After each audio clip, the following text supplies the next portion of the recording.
Hello students, welcome to Vats classes.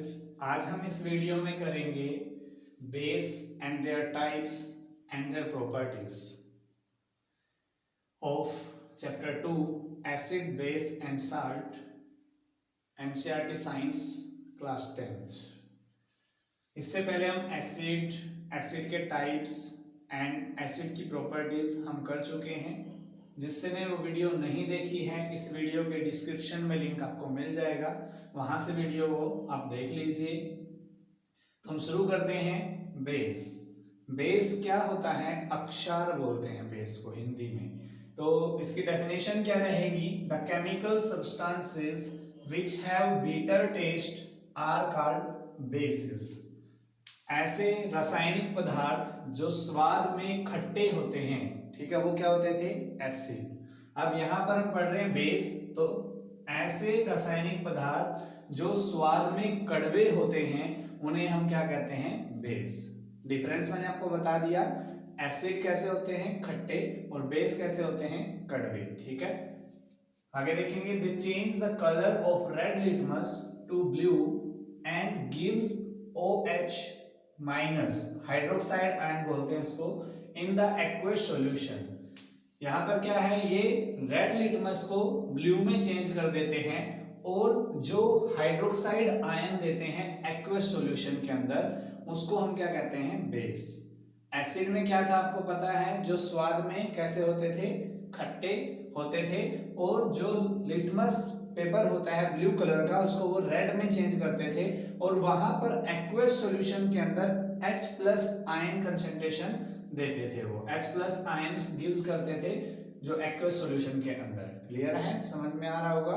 तो दोनों में थोड़ा सा डिफरेंस है, वो आप यहां से देख लीजिए। एग्जांपल क्या है इसके? NaOH, Na2CO3, सोडियम हाइड्रोक्साइड और सोडियम कार्बोनेट। इस तरह के बहुत सारे एग्जांपल आपके हो सकते हैं बेसिस के। तो समझ में आया होगा बेसिस आपको बिल्कुल। कोई प्रॉब्लम हो तो आप कमेंट्स करिए, आपकी डाउट्स का, प्रॉब्लम का सॉल्यूशन किया जाएगा। ठीक है, एज सुन एज पॉसिबल।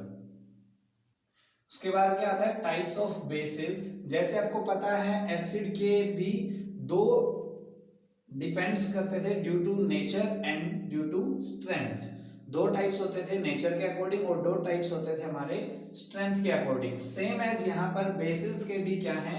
दो टाइप्स रहेंगे अकॉर्डिंग टू नेचर। तो टाइप्स ऑफ बेसिस हम पढ़ेंगे, जो हमारे अक्षार होता है उसके प्रकार, ड्यू टू नेचर, प्रकृति के कारण। The bases are of two types. तो यहाँ पर बेस जो होते हैं, अक्षार जो होते हैं, वो दो प्रकार के होते हैं। सबसे पहला हमारा आता है नंबर 1, एल्कली और सोल्यूबल बेसिस। एल्कली नाम से ही पता चल रहा है, एंड इसके अलावा अगर देख सकते हो सोल्यूबल बेसिस। सोल्यूबल मतलब जो होते हैं घुलनशील अक्षार होते हैं, जो घुल जाते हैं। तो डेफिनेशन में भी एब्सोल्युटली वही यूज किया जाएगा। तो क्या होगा? The bases which are soluble in water are called alkali और सोल्यूबल बेसिस। ऐसे अक्षार जो पानी में घुलनशील होते हैं, जो ये पानी में घुल जाते हैं, उनको हम क्या कहते हैं? घुलनशील अक्षार कहते हैं, सोल्यूबल बेसिस कहते हैं। एग्जाम्पल क्या है इसके? Potassium hydroxide KOH, sodium hydroxide NaOH, magnesium hydroxide MgOH2 etcetera. इस तरह के बहुत सारे एग्जाम्पल हो सकते हैं। Alkali are much useful than insoluble bases. मतलब जो सोल्यूबल बेस होते हैं, जो घुलनशील अक्षार होते हैं, वो बहुत ही फायदेमंद होते हैं, बहुत ही यूजफुल होते हैं इनसोल्यूबल बेसिस के कंपैरिजन में। ठीक है, तो कौन सबसे ज्यादा यूजफुल होगा इनसोल्यूबल और सोल्यूबल में से? सोल्यूबल। ठीक है, नेक्स्ट हम देखेंगे इनसोल्यूबल। इनसोल्यूबल होता है अघुलनशील बेसिस अक्षार। अघुलनशील अक्षार कौन से होते हैं? इसमें इनसोल्यूबल होंगे वो वाटर के अंदर। इनमें थोड़ा सा डिफरेंस रहेगा सोल्यूबल और इनसोल्यूबल का। ठीक है, तो देखिए, the bases which are insoluble in water are called insoluble bases. ऐसे अक्षार जो पानी में अघुलनशील होते हैं, या जो पानी में न घुले, उन्हें हम क्या कहते हैं? अघुलनशील अक्षार कहते हैं, हम इनसोल्यूबल बेस कहते हैं। The bases which are insoluble in water are called insoluble basis.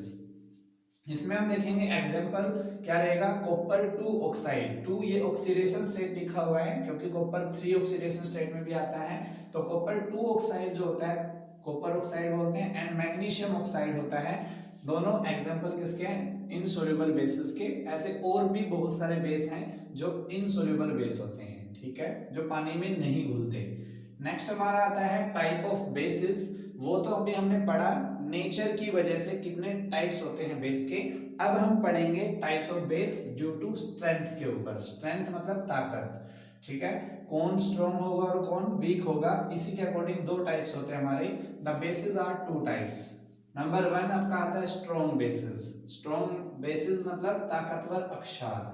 जो कौन सा होगा, क्या डेफिनेशन रहेगी इसकी, the basis which are completely ionized in water and produce a large number of hydroxide ion are called strong base। ध्यान से समझिए क्या कह रहा है वो। जैसे हमने एसिड में पढ़ा था कि कंप्लीटली आयोनाइज्ड होते थे एसिड जो, और जो H प्लस जो आयन होता है वो ज्यादा संख्या में प्रोड्यूस करते थे, produce large number of H plus ion, उसको हम क्या कहते थे, स्ट्रॉन्ग एसिड। यहाँ पर भी वही है, the bases which are completely ionised in water, जो पूर्णतया पानी के अंदर आयोनाइज्ड हो जाए, and produce a large number of hydroxide ion, उसकी जगह पर क्या होगा, सिर्फ हाइड्रोक्साइड आयन ये प्रोड्यूस करेगा, उसको हम कहेंगे स्ट्रॉन्ग बेसिस, ताकतवर जो अक्षार होता है, ठीक है, जो पूर्णतया पानी में टूट जाता है और टूटने पर वो OH माइनस आयन, जिसको हाइड्रोक्साइड आयन बोलते हैं, वो प्रोड्यूस करता है, उसको हम क्या कहेंगे, स्ट्रॉन्ग बेसिस। एग्जाम्पल इसका सोडियम हाइड्रोक्साइड, सबसे मेन एग्जाम्पल आप ले सकते हो। सबसे जो स्ट्रॉन्ग बेस होता है वो सोडियम हाइड्रोक्साइड होता है, ठीक है। नेक्स्ट हमारा आता है वीक बेसिस। वीक बेसिस मतलब कमजोर जो होते हैं, कमजोर अक्षार। The bases which are partially ionised in water and produce a small number of hydroxide ion are called weak bases। मतलब आप देखेंगे ऐसे अक्षार जो पूर्णतया आयोनाइज्ड नहीं होते और कम नंबर में, कम संख्या में हाइड्रोक्साइड आयन प्रोड्यूस करते हैं, उनको हम क्या कहते हैं, वीक बेसिस, कमजोर अक्षार, ठीक है। ध्यान से देखना, एक बार कोई प्रॉब्लम हो तो आप देख सकते हैं, कमेंट्स कर सकते हैं। The bases which are partially ionised in water and produce a small number of hydroxide ion are called weak bases. Clear है। अब इसके एग्जांपल क्या है, जैसे कि हमारा सोडियम हाइड्रोक्साइड आप ले सकते हो, मैग्नीशियम हाइड्रोक्साइड आप ले सकते हो, ये सारे क्या हैं, हमारे वीक बेसिस हैं, ठीक है। समझ में आए होंगे दोनों टाइप्स ऑफ बेसिस, नेचर के बेस पर भी और आपके स्ट्रेंथ के बेस पर भी। नेक्स्ट हमारा टॉपिक आता है प्रॉपर्टीज ऑफ बेसिस। प्रॉपर्टीज में दो तरह की प्रॉपर्टीज आती हैं, एक फिजिकल, दूसरी आती है केमिकल। तो हमने दोनों को ही इसमें कंटेन किया हुआ है, फिजिकल को भी और केमिकल को भी। और नोट्स बनाना चाहते हैं आप तो कॉपी पेन लेके रखिए और वीडियो को पॉज करके नोट्स बना लीजिए। अगर पीडीएफ आपको चाहिए तो आप कमेंट्स कीजिए, आपको पीडीएफ अवेलेबल करा दी जाएगी, ठीक है। तो पहली प्रॉपर्टीज क्या है, दे हैव बीटर टेस्ट। यहाँ पर वो कैसे होते हैं, उनका स्वाद कैसा होता है, वे स्वाद में खट्टे होते हैं, ठीक है, एसिड का होता है वो। क्लियर है। तो यहाँ पर क्या है, दे हैव बीटर टेस्ट मतलब वो स्वाद में कड़वे होते हैं, क्या होते हैं। नंबर सेकंड आप देखेंगे, they turn red litmus to blue. ये लाल जो लिटमस होता है उसको नीले में परिवर्तित कर देते हैं, मतलब उसका रंग जो है बदल देते हैं। मैं साथ में एसिड से कंपैरिजन करा रहा हूं, इसलिए आपकी कंसंट्रेशन चेक कर रहा हूं, तो आप ध्यान से देखिए यहाँ पर क्या है। नेक्स्ट, दे हैव सोपी टू टच। वो छूने पर कैसे होते हैं, सोपी होते हैं, मुलायम होते हैं, ठीक है। दूसरा, they conduct electricity and they are electrolyte. वो अपने अंदर से विद्युत को चालन करते हैं, विद्युत के सुचालक होते हैं। दे आर इलेक्ट्रोलाइट, और उनको हम इलेक्ट्रोलाइट के रूप में भी यूज करते हैं। नेक्स्ट प्रॉपर्टी क्या आती है, they react with metal to form hydrogen gas. अगर हम उनको मतलब बेस को मेटल से रिएक्ट करते हैं तो वो हाइड्रोजन गैस इवोल्व करता है, हाइड्रोजन गैस बनाता है। कैसे देखेंगे, बेस लेना है हमने और एक उसके साथ मेटल की रिएक्शन कराओगे तो आप वहां पर देखोगे क्या बनेगा, हमारा हाइड्रोजन गैस निकलेगी। तो देखते हैं एग्जांपल, सोडियम हाइड्रोक्साइड मैंने बताया था सबसे कॉमन एग्जांपल है बेस का, 2NaOH ले लिया, प्लस में हमने जिंक मेटल ले लिया, जिंक के साथ सोडियम हाइड्रोक्साइड की रिएक्शन कराई तो यहां से क्या होगा, Na2ZnO2, ठीक है। सोडियम का जिंकेट बनेगा जिसको हम साल्ट बोलते हैं, साल्ट बनता है, प्लस में यहां से क्या निकलेगा, हाइड्रोजन गैस, ठीक है। तो यहां से जब हम क्या करते हैं, सोडियम हाइड्रोक्साइड की रिएक्शन मेटल से कराते हैं जिंक से, तो वहां पर सोडियम का जिंकेट बनता है, प्लस में हाइड्रोजन गैस फॉर्म होती है। क्लियर है, ये थी हमारी फिफ्थ प्रॉपर्टी।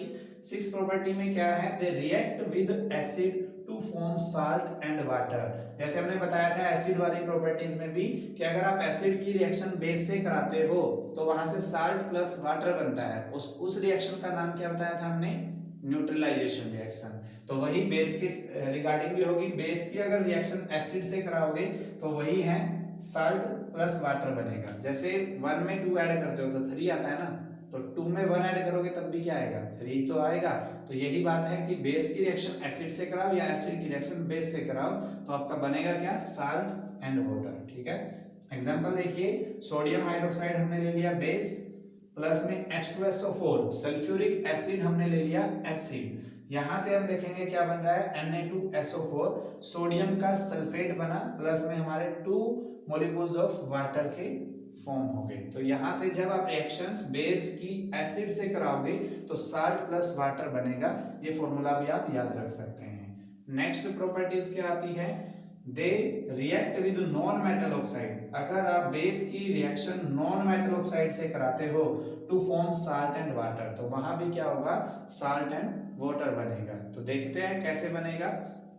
क्या बताया गया, बेस की रिएक्शन नॉन मेटल ऑक्साइड से करानी है और बनेगा क्या, साल्ट प्लस वाटर। तो हम सबसे पहले क्या करते हैं, बेस लेते हैं कैल्शियम हाइड्रोक्साइड CaOH2, ठीक है। इसकी रिएक्शन किससे कराई गई, कार्बन डाइऑक्साइड से CO2, जो आपका नॉन मेटल का ऑक्साइड है। कार्बन एक नॉन मेटल है और उसकी ऑक्साइड है कार्बन डाइऑक्साइड। इसकी रिएक्शन कराने पर क्या बन रहा है, CaCO3 कैल्शियम कार्बोनेट जो साल्ट है, प्लस में यहां से क्या होगा, H2O रिलीज होगा, वाटर बाहर निकलेगा। तो यहां से जब आपने देखा कैल्शियम हाइड्रोक्साइड की रिएक्शन कार्बन डाइऑक्साइड से कराई तो कैल्शियम का कार्बोनेट बना, प्लस में हमारा वाटर मॉलिक्यूल्स रिलीज हुआ। ये थी हमारी प्रॉपर्टीज ऑफ बेसिस। इस वीडियो में हमने किया basis, type of basis and properties of basis. Next video में हम करेंगे use of basis, universal indicator and indicators, और उसके बाद हम करेंगे पीएच स्केल।